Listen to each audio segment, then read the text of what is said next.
Well, good morning, everybody. Marvin Seipel here at the Clearwater Historical Society. We are joined today by Bill Graham. You might remember that name if you've ever heard of Ross Yacht Service. We had a previous podcast with Courtney Ross, who's also joining us today with Bill. But Bill was Courtney's longtime business associate, worked there forever, and went to school here at Southward.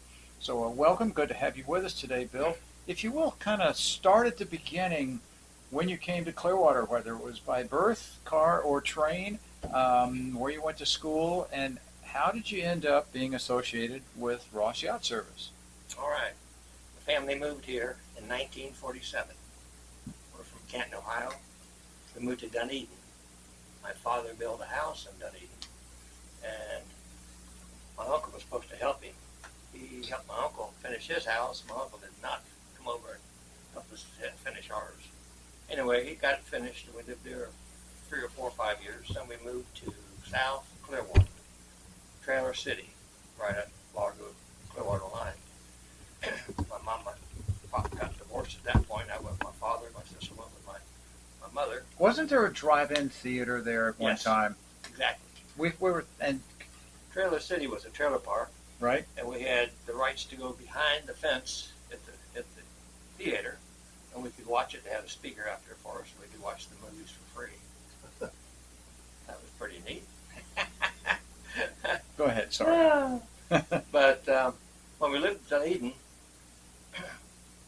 my sister and I'd catch the bus, or the train, from Dunedin to Clearwater instead of the bus. The bus cost a dime.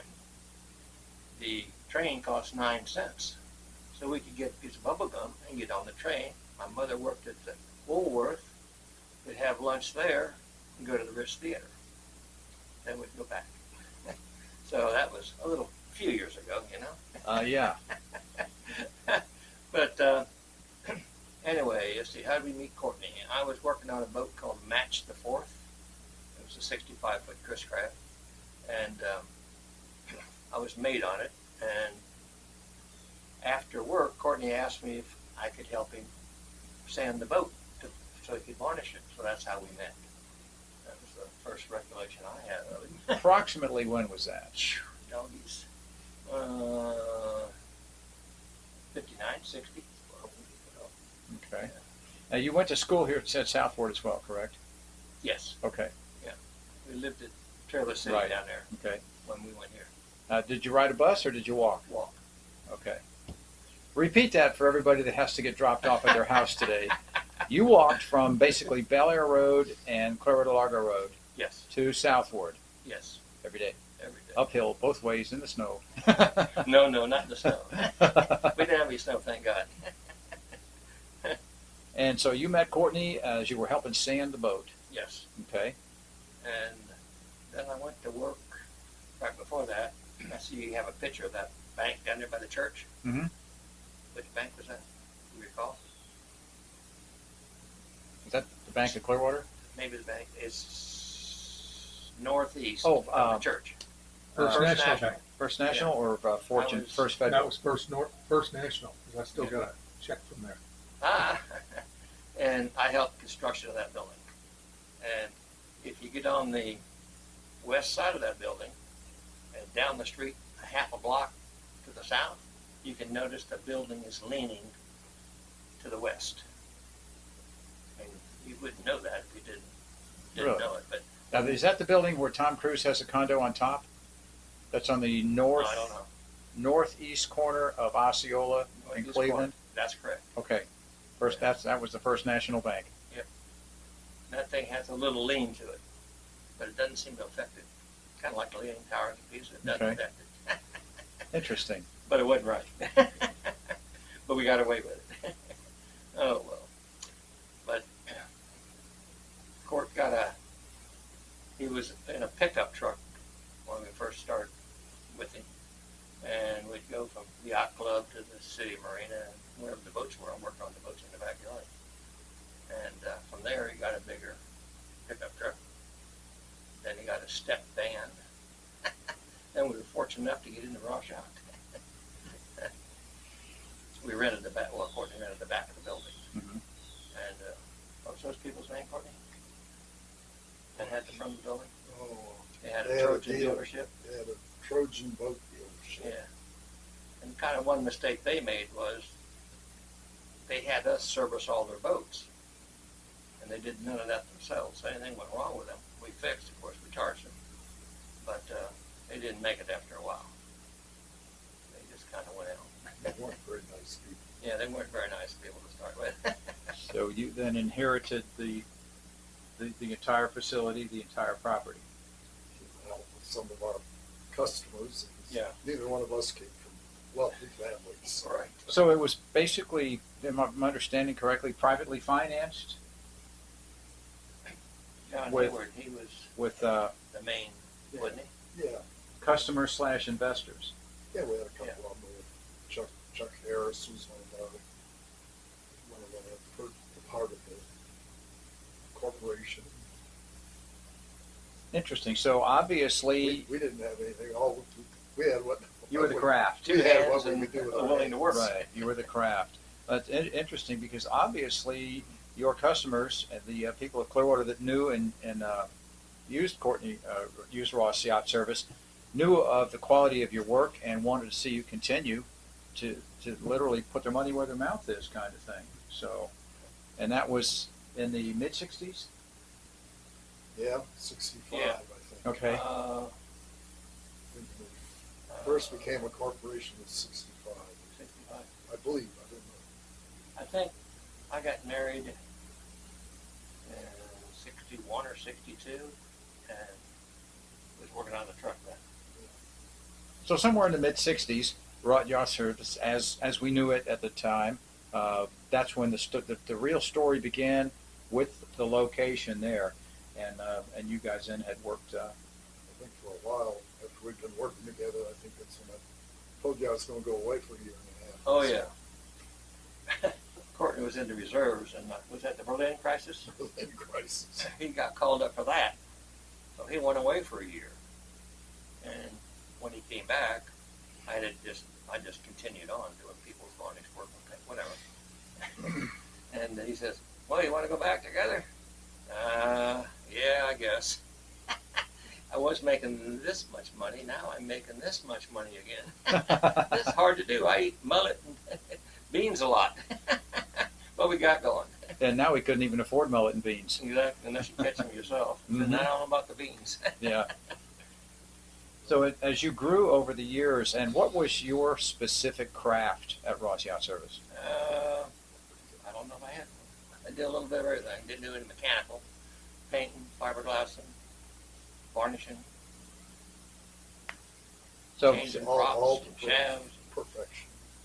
well, and again, this is, we're talking to two genuine craftsmen here, and Bill, it sounds like you were really the backbone along with Courtney, because I know people came from around the world to have their boats repaired, maintained, refitted, commissioned SRC. with your organization. And you had a sail shop, you did engine work, all carpentry and hull work, propulsion, rigging, everything. How many boats we built? I was trying to think that the other day. We did 3 of those 48s. We did. Little Detroit was the first one, and then we did Spaldings and we did Fosters. How many of those trophies did we do? 4? 4 of them, I think. We did Glacier Star. Yeah. Then we did some really, really extreme, some of those 38s we did for the Germans and whatnot. Those extreme, just like building a boat, taking a brand new boat, taking it up a couple of notches. And Billy worked on the final wooden sport fisherman called the Chief before we got together. Did you ever work with Mrs. Boyd, Walter Boyd's daughter? Not She's by on the East Coast. Okay, not by name. Now I do remember the boat, the Chief. Okay, Wasn't that at the Clearwater Marina? yes. Okay. Well, off and on. It Okay. belonged to the Jack's Cookie Company in Tampa. Okay. And what he did, he would take, like, Winn-Dixie at the time, Mhm. all their people fishing. He would go from Marathon to Clearwater in the spring and the fall, and Panama City, Panama City in the summer, and they kingfished up there and snapper fished. A lot of guys did that. Dave Yes. Spalding did that. Kai Lewis Yes. did that. We discussed that in a previous podcast because Clearwater wasn't quite the destination that it is now. Yes. Everybody was here for the spring and fall kingfish run, but they would winter in the Keys and summer in the Panhandle. Yes. Because Clearwater just wasn't quite supportive of the fishing industry, commercial charter fishing industry, at that point in time. When did you see the big shift and when Clearwater was, so to speak, on the map? You guys were in your heyday. Fishing was year-round. The charter boats stayed busy as they wanted to year-round. What era would you put that in? I don't think I have any idea. It's quite a while after we had the yard. Even Yeah. the good guys all still went up to Panama City Yep. during the summer. By the time we got into the 70s, what do you think? Probably the late 70s. Yeah. Okay. Or early 80s. Miller, all those guys, they all go to Panama City, Stan Stroop. I mean, they'd empty out of the marina, Max Foster. So up into perhaps somewhere between the late 70s and the early 80s. And of course things have changed so with fishing permits now and bag limit catches. IFU. Yeah, there's no sense in going anywhere because you can only catch 6 fish. Yeah. So I can do that here in an hour, or I can go to Panama City and do it in 10 minutes. So 6 fish is 6 fish. Well, one thing that's happened is Panama City's always had snapper. We have not. Mhm. Until Alabama, Louisiana, he was allowed to put your own artificial reef out. In fact, there was a company that did that.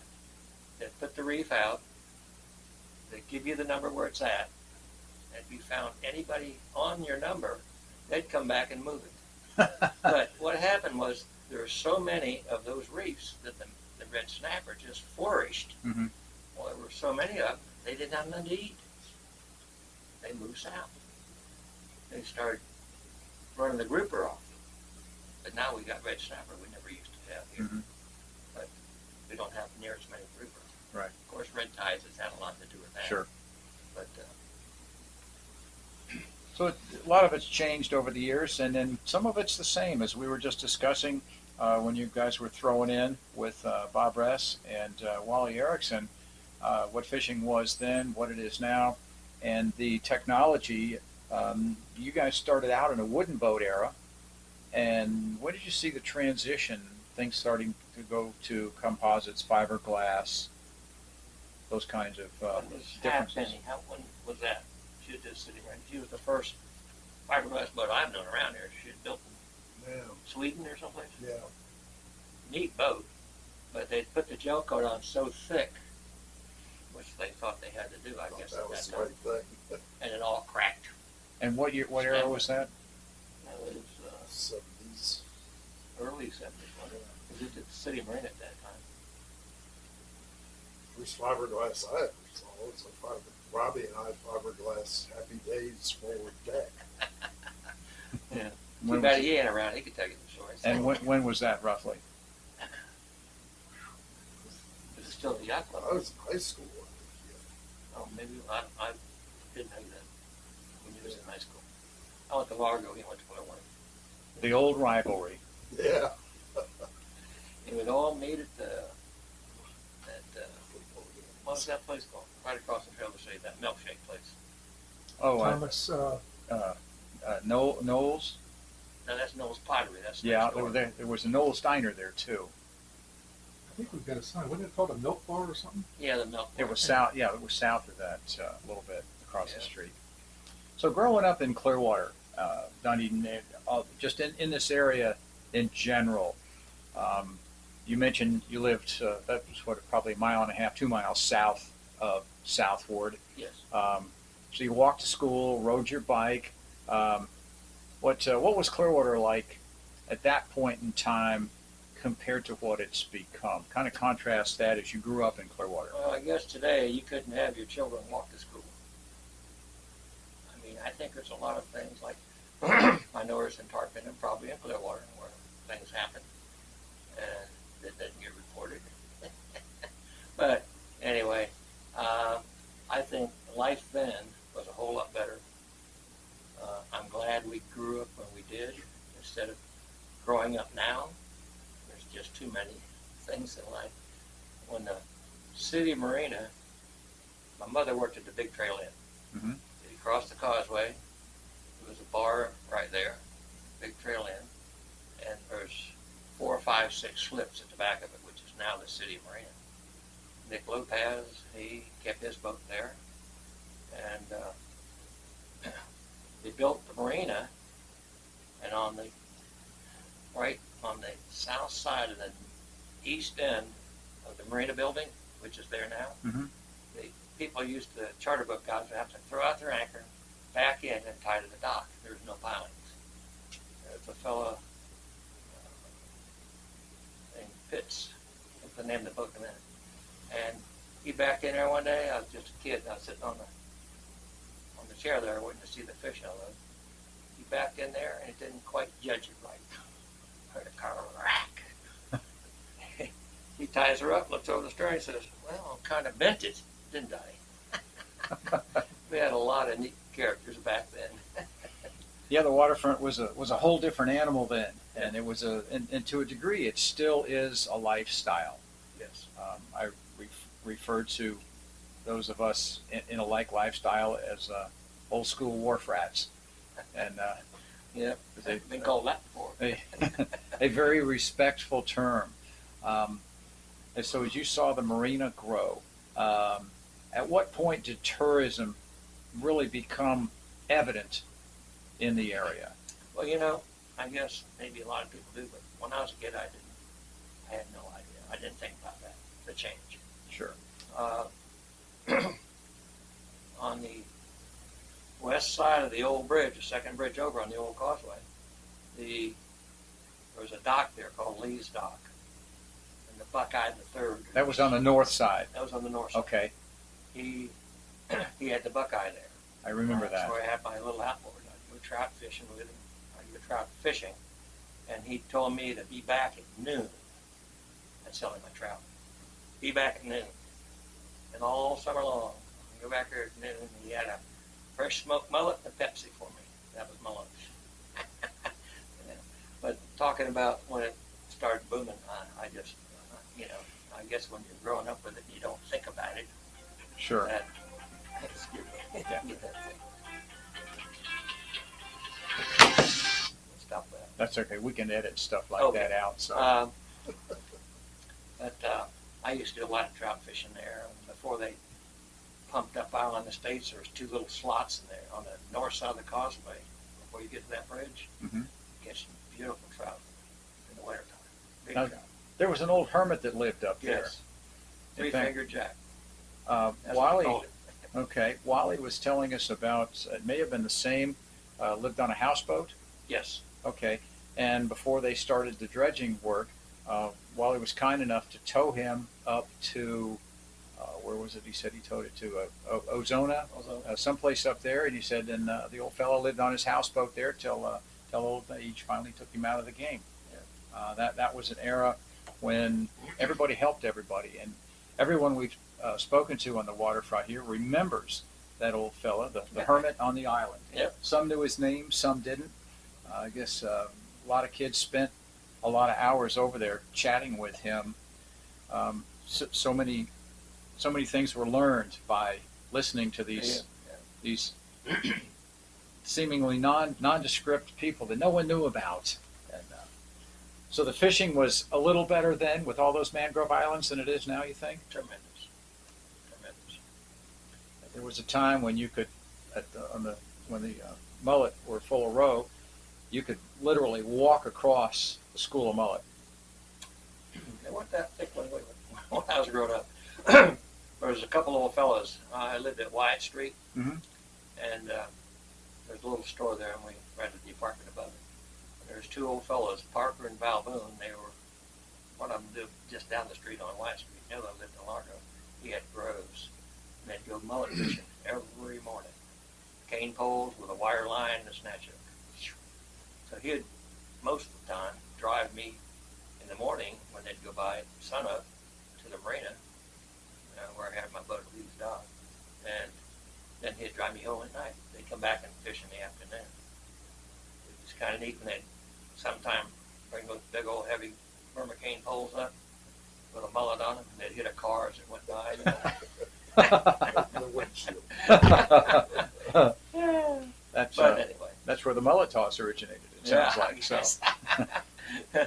Oh my! I remember mullet being in so thick in that little creek just to the south of Jeffords Street that you could just close your eyes and throw a gig and have at least one Oh yeah. down along the waterfront, along the Bellevue Biltmore, down in that area.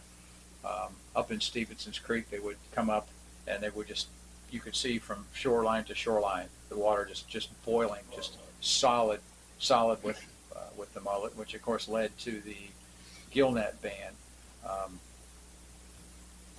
Well, you know, one thing, if you catch all the fish that's about to spawn and kill them and sell them, you're gonna run out of fish. you're not going to have any fish. It's like if you eat a chicken and eat the eggs, You're done. sooner or later, Yeah. there's not going to be more chicken than eggs. And that's what's happening right now. The mullet are really, really thin. Yeah. I mean, they're, Well, it's a shame. and the roe at the time, well, perhaps still is, so valuable that the fish became irrelevant. Yes. And I remember They threw 'em away. during the roe season, the seafood markets were, the mullet was like a nickel a pound because they wanted to get rid of it. The roe was all they really Yeah. wanted, and if they could sell the fish, that was extra money. There was a time when I remember Ward Seafood would have a truck at the marina. You come back and they would buy the catch, Right.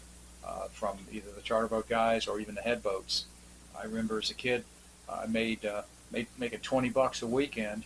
'Cause I would deadhead on the Dixie Queen or the Super Queen and sell my fish when I got back. And for a 10, 12-year-old kid, $20 a weekend that was six-figure income right there. So stories along those lines that you have. Any memorable moments at Ross Yacht or growing up in the area, in the community? And I think the statute of limitations is sufficient that anything you feel like sharing with us won't come back to haunt you. There's a tackle shop. Aubrey Stanley started it in the City Marina building. He has Stanley's Sports Supply out here now. I went to That's his school. kid. I went to school with, I guess it's his son, Ray Stanley, and his brother Dave. They just recently sold that. Did they really? Mm-hmm.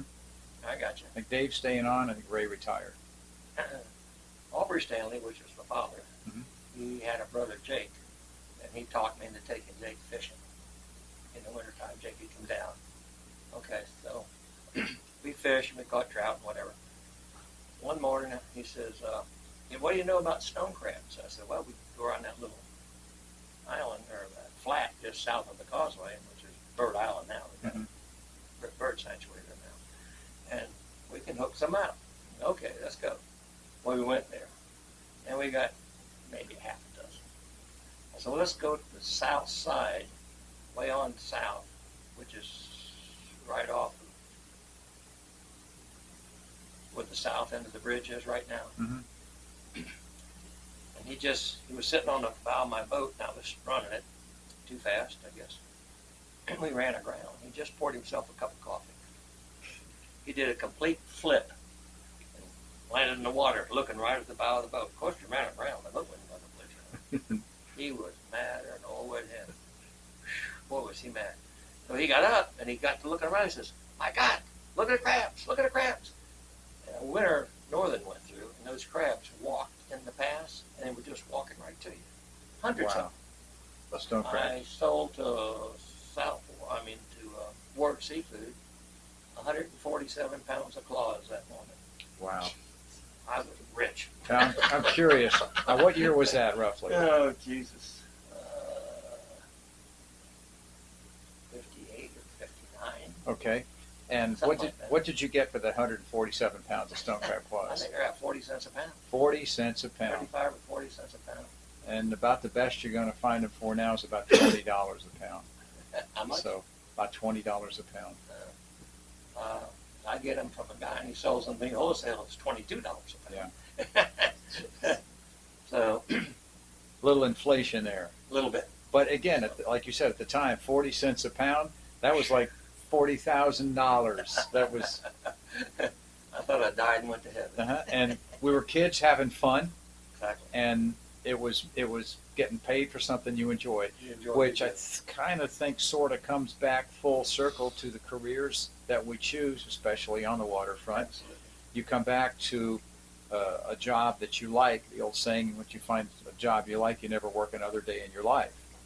And some of the names now, Courtney mentioned during his podcast some of the names that crossed the yard. Ted Turner, of course, Jack Eckert with his boat. Courtney, you mentioned a bunch of other names. Bill, what names come to mind of people worldwide that may have come across your bow at Ross Yacht Service? I'm sorry, but I'm terrible with names. Period. By description, the president of, the CEO of, the head of, anything like that you might not have known their name at the time. It's like, hey, that guy owns Charlie Morgan. Morgan Yacht, Charlie Yeah. Morgan. Yeah, we did a lot of commissioning for them. Mm-hmm. We worked on heritage for them. We went north while they were practicing to race, and we worked on the boat a little bit. That's, We didn't Jack always, Powell. we didn't always know who some of these people were. We knew who they were, but we didn't know what Sure. yeah. we didn't. And then later on, we realized, wow, this guy used to. Uh-huh. So Uh-huh. Any stories of any of the boats or any of your co-workers or any of the crews that perhaps came from overseas on those boats? Courtney mentioned that sometimes crews were employed as temporary yard help Yes. during peak times. Any stories there? Any vivid memories that you care to share? Maybe some we don't want to share. Well, that's the ones I was hoping to get. No. We had a guy named John Bolton. He was an Australian, and he worked on what boat? what is that, Aura? And then you sailed Charlie. We had the boat out of the water, and he was always a practical joker, always doing something with somebody. Well, Ed Keister, which was an electrician for us, he did something to John, which again, I think he put the horn up to the through-hull fitting was off and blew the air horn in there. And John came down the ladder, and when he came down the ladder, he threw a dead gum crescent wrench. Just missed Ed. I think John was mad at the time. But that soon went over. We had all kinds of instances like that. Yeah, back when you could do stuff like that and laugh about it, and now somebody's going to call HR and Absolutely. have Call your police. have your written up. The night our German Shepherd kept John Bolton treed up in his boat all night. Yeah. These were Spartan aluminum race books. They weren't yachts. Mm-hmm. Yeah. Yeah, we had Jerry White. The dog would let Jerry in, but he wouldn't let him out. Finally, we came the next morning, and all we seen, I guess he came to get the sail off his boat. All we seen was a sail here and that laying over there, and where somebody went over the fence. We had quite a few instances like that. So you just had a dog on the yard at night? Yeah. We had a guy named Kenny, which was kind of a cleanup guy around there. Him and the dog really liked each other. Mhm. Well, Kenny'd go home. What would he do? The dog knew where Kenny lived, and he'd go to his house on the beach. Every damn night. So the Finally, dog, we gave the dog to him, the dog would walk from Island Estates up. Causeway.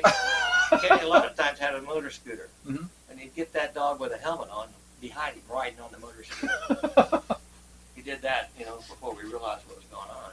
And he'd bring you back in the morning before we got there. So you thought the dog was there all night, but you really? Until we caught him. Oh my! Those are the kinds of stories that, again, part of history. We had a blowout on the travel list one day. Chodo was the name of the dog, Mhm. and he was right beside the tire when the tire blew. That dog ran up the steps. We had a little loft there in the office upstairs. Ran up those steps, and he looked back, and he was looking around. What in the world was that?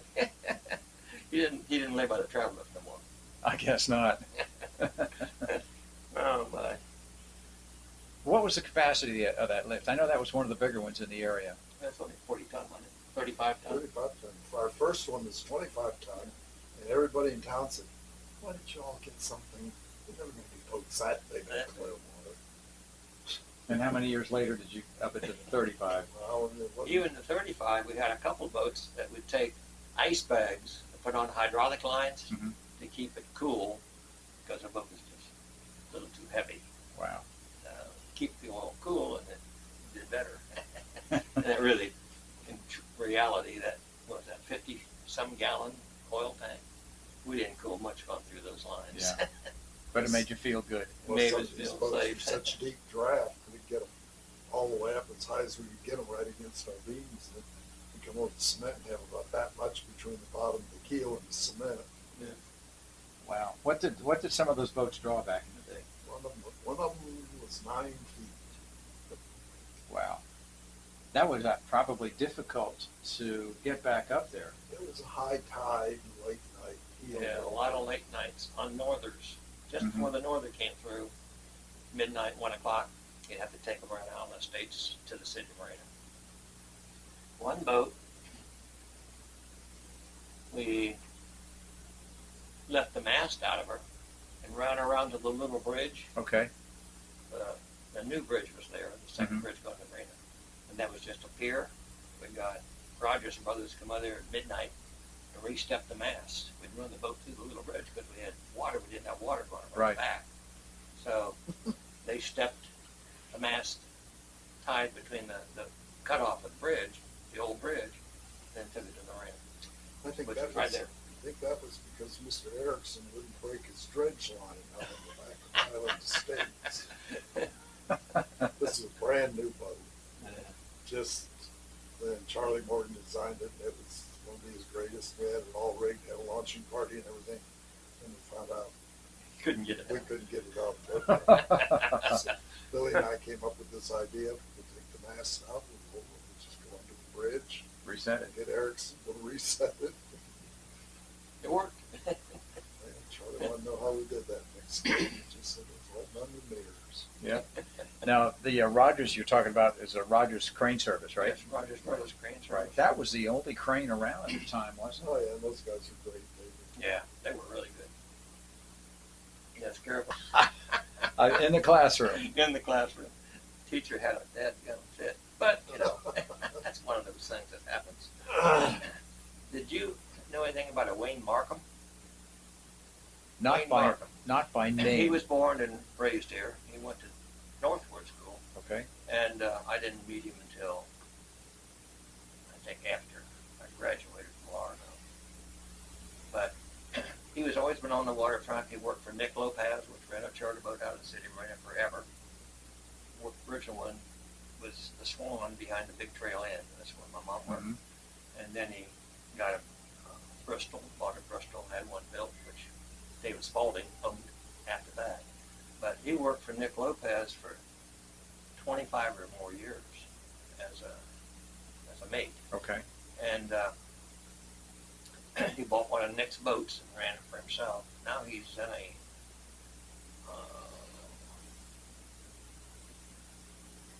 home up here in Newport Ridge, I think. Mhm. But his memory he's really sharp. I call him 3 or 4 times a month. Okay. And he remembers things we did when we were kids. Like throwing a firecracker going down North Fort Harrison, and he threw it underneath the damn police car. And they stopped. I was driving. They stopped us. I got a ticket. They all got a ticket. Had to go to the courthouse. We got to the courthouse, and the fine was $15. I had my 15. He didn't have his. So I lent him $15. I never got my $15 back. Well, it's on audio now. Uh-oh. So, well, no, that's Maybe we can okay. get him, huh? No, we'll turn it into collections and with interest. Yeah. Anyway, we had some stuff like that happen from time to time. Fun stories of growing up in Clearwater. Well, we really appreciate you joining us today. In conclusion, is there anything else that you'd like to share? Anything that you can think of? Courtney's still with us here as well. If there's anything you guys would like to throw back and forth, if anything we missed, any memories that were sparked, feel free to share. We sit down together at lunch and we start going from one thing to the next thing to the next thing. And you can't think about Come up with things that we'd totally forgotten about even. Yeah. That's what's fun about history. You get to relive the past again, and as everyone has said, what a great community this was to grow up in.